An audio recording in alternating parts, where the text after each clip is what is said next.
shared their vulnerability, who have shared their vision in their stories. And so I recognize that as a podcaster, there's a responsibility to honoring how or what a person shares, especially when there is particularly trauma involved.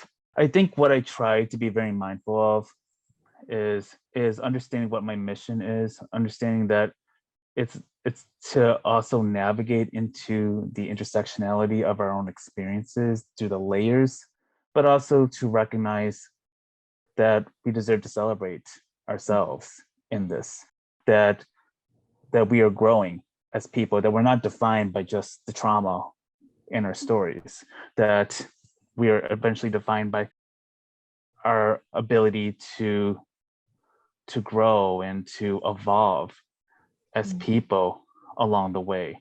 And there were times when I know before I talk to a guest, before I record an episode with a guest, if I know that there are going to be some difficult stories, I would set up a pre-call and have a conversation about it. I'd like to understand what their comfort level is if this gets brought up.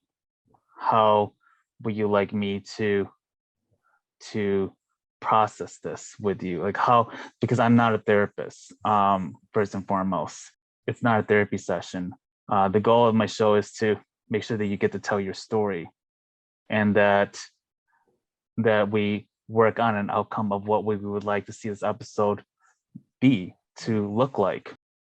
That is very important, because it's not just my show, it's also their stories. And I want them to have agency in being able to tell their stories, because for me, it's a privilege